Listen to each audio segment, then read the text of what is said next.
22 जून 2025 ये वो तारीख थी जब अमेरिका के B-2 बॉम्बर्स ने ईरान के 3 परमाणु ठिकाने इस्फहान, नातांज और फोर्डो पर सीधे बंकर रोधी बम से हमला किया था।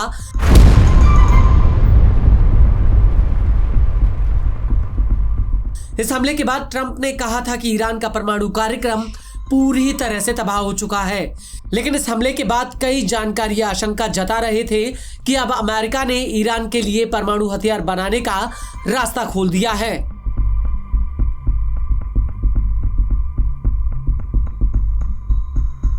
और ईरान अपनी आत्मरक्षा के लिए परमाणु हथियार डंके की चोट पर बना सकता है। वो इसलिए क्योंकि अमेरिका के हमलों के बावजूद ईरान ने अपने सबसे ज्यादा संवर्धित यूरेनियम को बचा लिया है। ये बात हम नहीं कह रहे, बल्कि इजराइल के वरिष्ठ अधिकारियों ने अमेरिकी अखबार द न्यूयॉर्क टाइम्स से ये कही है। इजरायली अधिकारियों ने अपने विश्लेषण में पाया कि अमेरिका और इजराइल के हमले के बावजूद ईरान का सबसे ज्यादा संवर्धित यूरेनियम का भंडार अभी भी बचा हुआ है। और अब अमेरिका को इस बात का एहसास हो चुका है कि ईरान परमाणु हथियार बनाने का फैसला कर सकता है।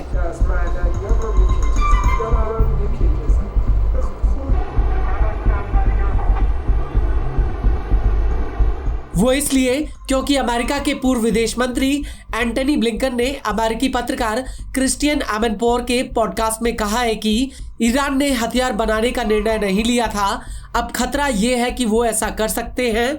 ईरान जमीन के नीचे काफी गहराई में परमाणु हथियार बनाने का विकल्प चुन सकता है। हमलों में ईरान पहले से कहीं ज्यादा कमजोर हो गया है, जिससे कूटनीतिक सफलता का रास्ता साफ हो गया है। लेकिन अगर तेहरान अपनी परमाणु गतिविधियों को हथियार बनाने का फैसला करता है तो स्थिति संघर्ष से पहले से भी कहीं ज्यादा बदतर हो सकती है। वहीं दूसरी तरफ ईरान में जिस तरह का माहौल बन रहा है, उसे देखकर ऐसा लगता है कि ईरान जल्द ही परमाणु हथियार बनाने का काम शुरू कर सकता है। और अब इसका इशारा ईरानी मीडिया ने भी दे दिया है।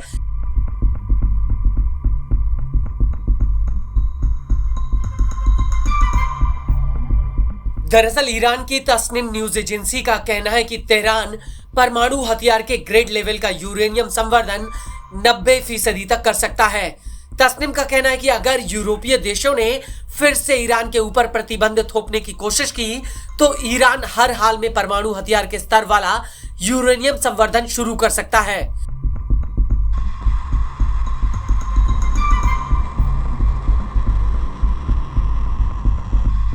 आपको बता दें कि फ्रांस, ब्रिटेन और जर्मनी ने ईरान के ऊपर 2015 में हुए समझौते का उल्लंघन करने का आरोप लगाया है और ईरान के ऊपर संयुक्त राष्ट्र द्वारा वापस लिए गए प्रतिबंधों को फिर से लागू करने की धमकी दी है।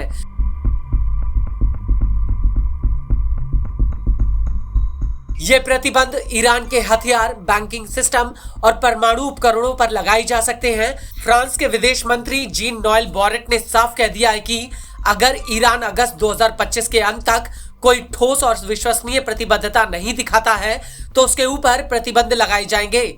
आपको बता दें कि तस्निम न्यूज एजेंसी का यह भी कहना है कि ईरान अपना यूरेनियम संवर्धन 90% तक करेगा ही, साथ ही वो न्यूक्लियर नॉन प्रोलिफरेशन ट्रीटी यानी NPT से बाहर निकल सकता है।